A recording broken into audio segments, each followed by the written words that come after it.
VC's projects with you, Behodler.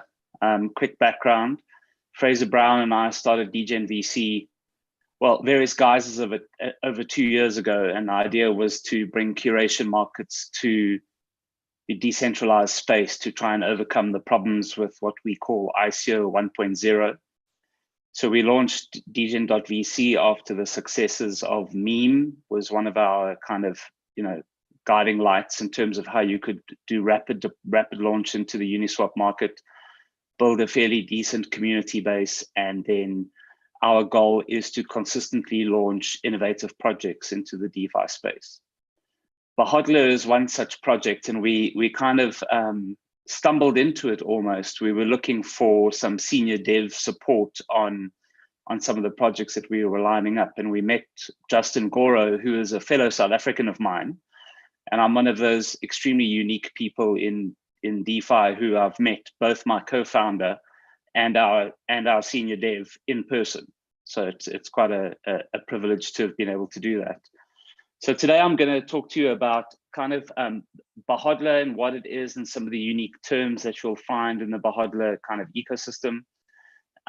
What's happening in the very near future in terms of Behodler. Justin's also decided to reward our, when I say our, obviously the I token, which is the token that we launched in September, on September 24th, to launch the long-term liquidity mining event and to reward long-term LPs in the I token. So with that, I'll start the presentation. Let me just grab it here.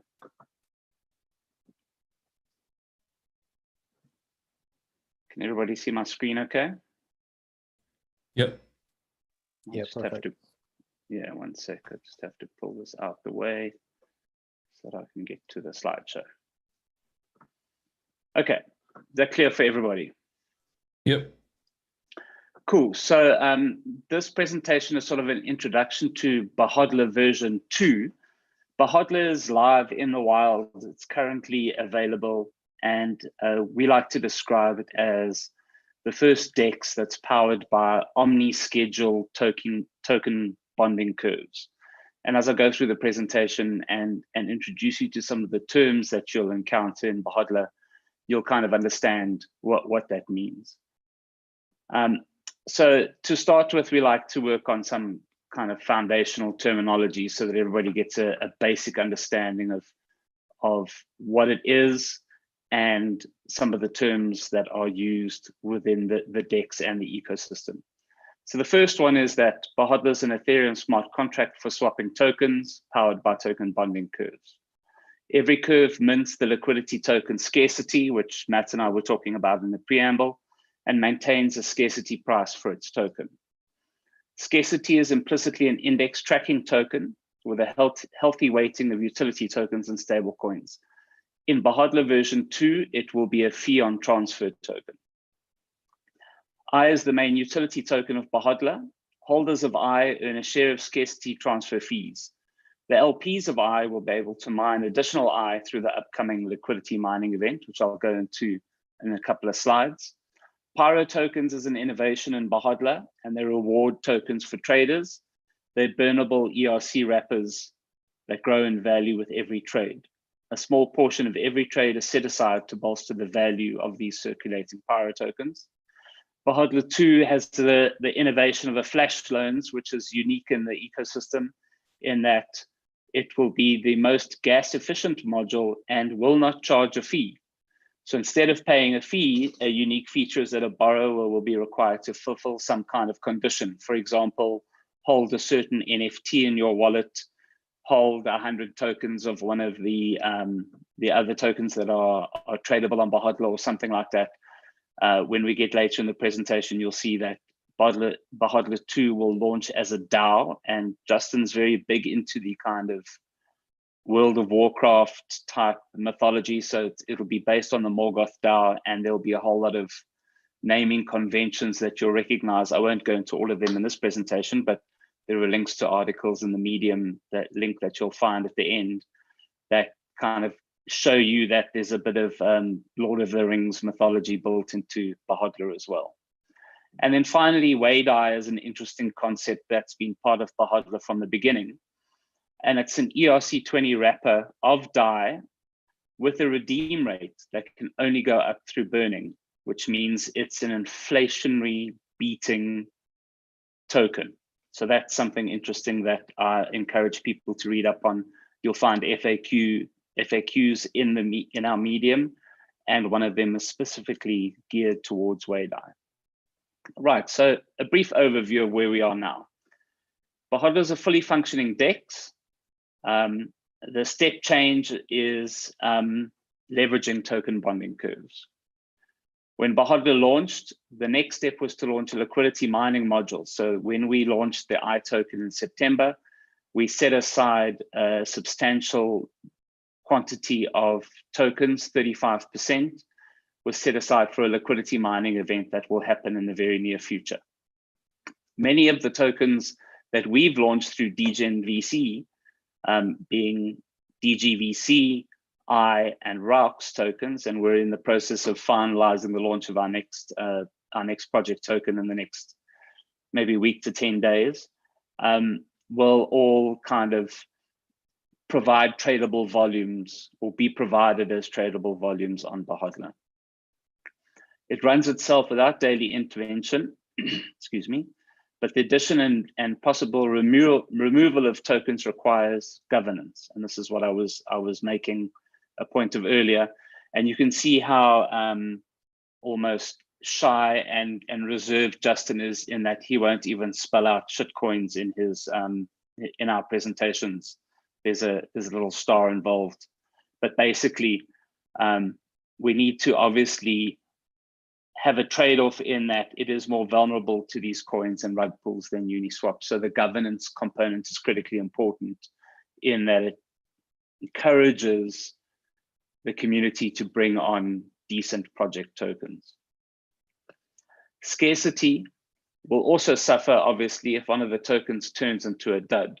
Adding this governance layer to add tokens in a fair and decentralized manner is being undertaken as an advancement of the current Behodler to Behodler 2. What are the comparative advantages between Behodler and other AMMs? Well, the first one is that it's one smart contract with multiple token bonding curves that govern token prices. Lower gas costs for trades due to efficient architecture. And Behodler exchanges tokens, burns a fee, and wraps Pyro tokens, all for similar or less gas than, say, a regular Uniswap trade. So you're getting all of this additional value of token bonding curves, efficient architecture, and Pyro tokens, which is a special little kind of bonus that traders get for the same cost as regular Uniswap transactions. And when you have a chance to go through the presentation at your leisure in the playback, there's a kind of comparative methodology here between Uniswap and AMMs, focusing on the three areas of liquidity mechanisms, trading revenues, and price. So what is the current status? Users can trade freely on Behodler in its current guise as progress is made to launch Behodler 2. The latest articles that Justin has put out on the Behodler Medium, it's actually called the WADI Medium, but it focuses on Behodler as well. Talks about the steps that are going to happen as the transition gets carried across. And I'll touch on those a little bit later. So these are the final steps that Justin's going through in preparation for the liquidity mining event. We're adjusting the UI.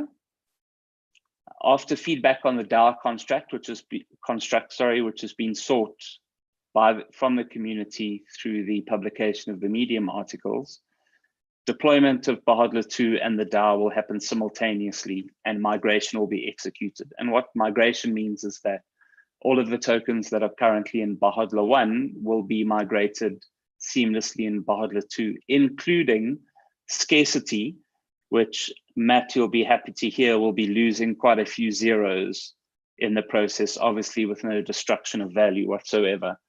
But it was quite an interesting problem that Justin found, that in Uniswap only takes I think he said, I think it was 64 units. So it was some ridiculous quadrillion, bajillion kind of number.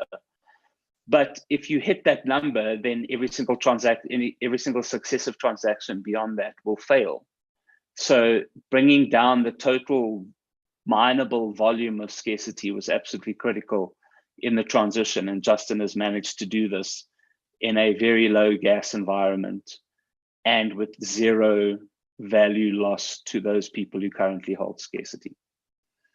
And then completing the liquidity mining contracts. The basic business logic has been finalized, but obviously the last details are still in progress. Finally, to create a Web3 UI portal for these liquidity mining contracts so that everything happens seamlessly. People can stake their tokens or their LP, whichever the mechanism is that is finally decided through the liquidity mining contracts, and the event can run relatively smoothly. So what is this liquidity mining event that we're talking about? So currently, when we launched the I token, which at the time was going to be the governance token for Behodler, but has now become the main utility token, the decision was taken that 40% of supply would be held back. 30% was what we call a DGen VC alpha dropped to our community. So within the DGen VC community, if you're a DGVC LP, then you receive alpha drops of all of the projects that we launch. And alpha drop is our term for airdrops, because in our opinion, we're dropping alpha to people. They're getting in at the ground floor, giving themselves an opportunity to become their own venture capitalist. And 30%, sorry, was held back as a mixture of dev funds and team and dgen.vc tokens. So at the moment, the circulating supply is not quite 50%, and the rest is being kind of held. And I'll explain now what some of those dev tokens are going to be used for in a kind of a reward scheme innovation that Justin's come up with. So 35% of the 40% that was held back of I will be set aside for the liquidity mining event, a date which is to be confirmed, as I mentioned. The other 5% is being kept back for bounties in a GitHub hackathon that we at DGNBC have scheduled with the guys at Gitcoin. We've made the requisite deposits. We're just waiting for Behodler 2 to be released into the wild so that we can start the hackathon event focused on a lot of the innovation that's going to come through from Behodler. So that's quite an exciting thing to look forward to. So the features of this event are the following. A liquidity mining smart contract leveraging best practices will accept tokens in return for an ongoing per second reward in I. And that's quite a unique feature. Obviously you'll be able to withdraw those tokens. You wouldn't want to withdraw them per second from the liquidity mining because the gas would just be ridiculous.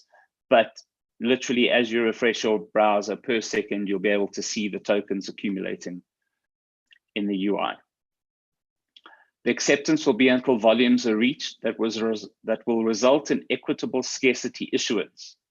So when the input tokens are added to Behodler as liquidity as they are currently.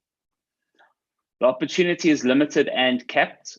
DGen.vc's project tokens, including DGVC, Raux, and I, attract 3 times the I reward during liquidity mining. So if you're a holder of any of those tokens, you can mine at 3 times the reward, and any successive project token that DGen.vc launches between now and the commencement of the liquidity mining event will attract those similar rewards. So our latest project is called Hardcore.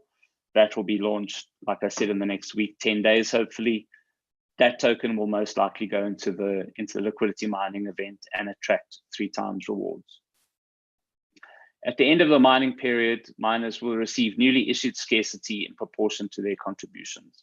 So they'll get the native scarcity tokens that are fundamental component of the DEX. I mentioned earlier that there's an interim community reward. So Justin's made the decision that from the dev fund, a pool of 100,000 I tokens is going to be airdropped to the community, specifically ILPs, on the following basis. So on December 6th, at some stage on December 6th, a snapshot will be taken of the IETH LP holders. A further snapshot is taken at a random time and date between December 6th and 16th. And if you're still holding on December 16th, you will receive your share of these tokens in proportion to your pool share. The critical point here obviously is that only those who hold the same or more LP on all 3 dates will qualify. So it's quite a nice incentive to reward people who have been providing liquidity all this time. And we at BGNVC are very fortunate. We've got a couple of really great community members, one of which a gentleman by the name of Florian, who's built a model that tracks daily LPs per wallet, and it's a 60-day rolling monitoring link that he provides to us. So you click on the link, you type in the token name, and you can see what the history of LP holdings has been for the past 60 days. Justin's also offering a 25,000 I discretionary bonus to the person who promotes this airdrop in the best way. And in fact, the way he writes it in the Medium article, which I didn't want to include in the presentation, is the best and least scammy way. So obviously he's looking for true community engagement and not necessarily earning a reward for the sake of it. This can be anything from a popular tweet, a well-written blog post, a Medium article, whatever. And Justin is the sole arbiter of the bonus. So it's at his discretion. I can tell you, if you read the way that he writes and read his Medium articles, he places a lot of value on exceptionally good English, but I'm sure he'll make concession for non-native English speaking community members who make a really exceptional effort. That's the presentation in short. I've tried to keep it to sort of the 15-minute mark, Matt, so that we can get some questions in. There's a full list of links here where you can find all of the information you need. And cheekily at the bottom, for those of you who are interested in becoming LPs and participating in the interim reward phase, I've dropped in a link where you can purchase I on Uniswap. And that's the end of my presentation.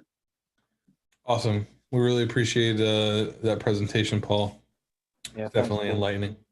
Definitely noticed some price appreciation in I over the last few hours, actually, Paul. I don't know if you were aware of that. It's fascinating. It was funny. The minute the article dropped, it felt like Justin was running a timer.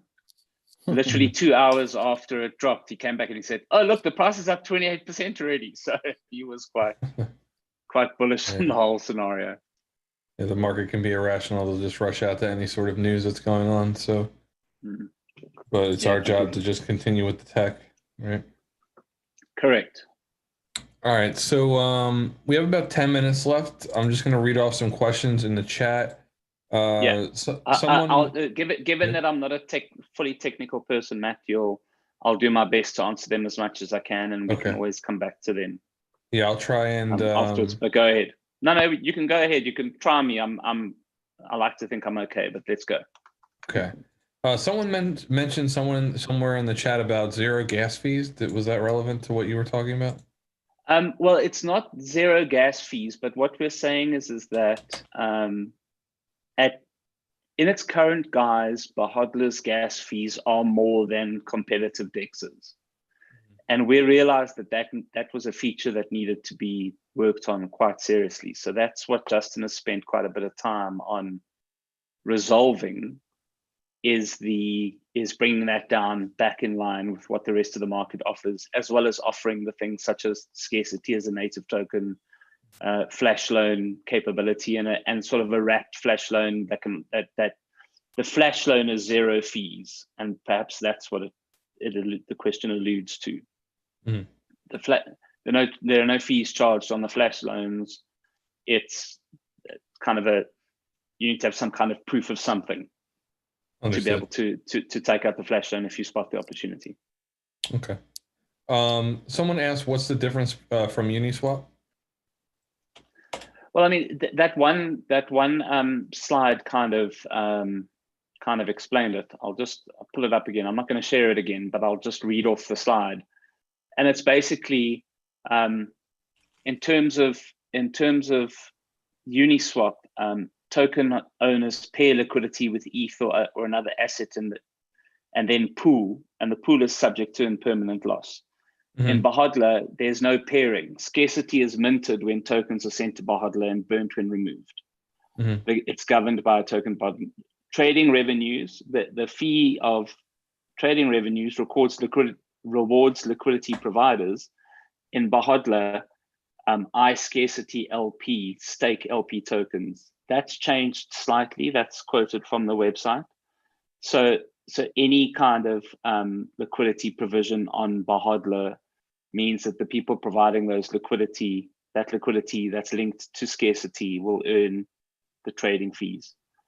And then in terms of prices, token price on Uniswap, token prices fall when liquidity is added and rise when it's removed. So basic supply and demand. In Behodler, all tokens are priced relative to scarcity. So swap prices create arbitrage opportunities for traders. So it gives an opportunity to regularize Behodler's prices in line with market prices. So there's the token bonding curve features make it quite a unique differentiator. Yeah, someone had asked about that. So maybe it's a little bit more of a complex proposition because people are so used to Uniswap. So visualizing it may not be. I mean, even when I think about it, I'm a little uncertain of how it works. So why don't we just talk for a second? You said there's no like base ETH pairing happening. Uniswap works off routing. It routes to these whitelisted pairs, mainly Ethereum and USDT, etc. You have a bonding curve that has to do with burning and unminting or burning and minting going on that's relative to that dynamic. Why don't you just give a little bit of context onto that so we can get a little bit of better understanding? Sure.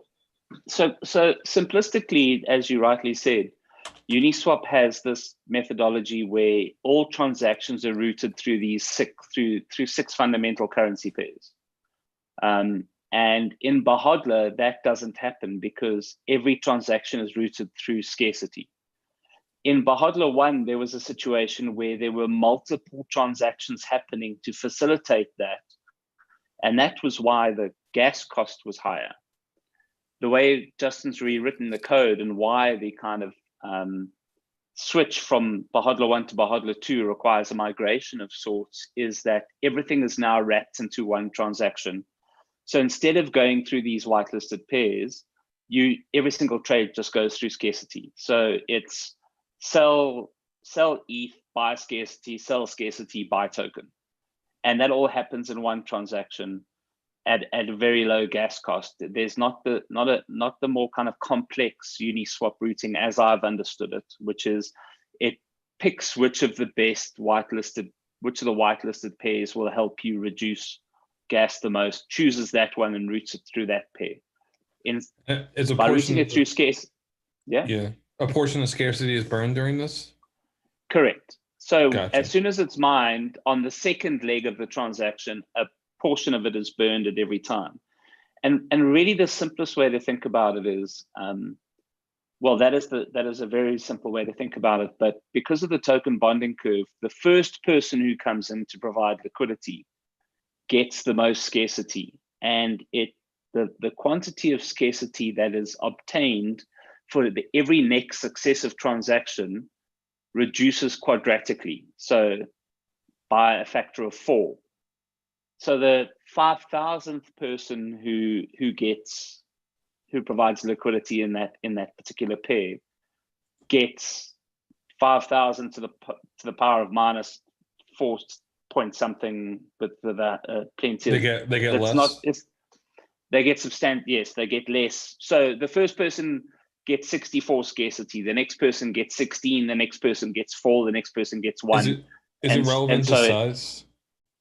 no, it's No. not. Every single token has its own calculation of how that scarcity is apportioned. So it is relevant to size if I have more tokens in the LP pool. Yeah. Sorry, yeah, I misunderstood your question. Correct. Yes, obviously the more tokens you provide. Yeah, so I should probably go Yeah, provide some LP. Yeah, it's a but that's seriously on the technical side, Matt. It's kind of the scenario where you wanna do some deep dive reading. Just mindful of the time right now, Matt. But I have a quick question, Paul. So in simple terms, you need to buy I to do LP, which gives you scarcity. Is that correct, or have I misunderstood? No, you can buy any token that currently trades on Behodler. At the moment, I is not trading on Behodler in Behodler 1. It's true. So if you go to buy, if you are trading on Uniswap, you should probably buy I first because there's price impact. There's less liquidity. Do I have to stake that scarcity on your AMM instead for that quadratic equation to take place, or is that happening on Uniswap too? No, that's not happening on Uniswap. Well, it's the token bonding curve is on Behodler. It's not on Uniswap. Uniswap doesn't operate in the. But there is a there's an I ETH pair, there's a scarcity ETH pair, and there's an I scarcity pair all on Uniswap. So you can follow those three kind of pairs and play around because, as you say, the volumes are not huge, the liquidity is not massive because we're not terribly well known yet because of the liquidity mining and what needs to come next. You got it. Gotcha. Okay, we have to cap it there. We have 1 minute left, and we're going to be heading over to the panel discussion. I appreciate everyone that's stuck with us so far. Maybe you can. I know Gerald can't because of his computer, but maybe Sam, you can turn back on your webcam as well if you're with us. In the meantime, can the production team end this stream? We'll still keep streaming constantly on my channel.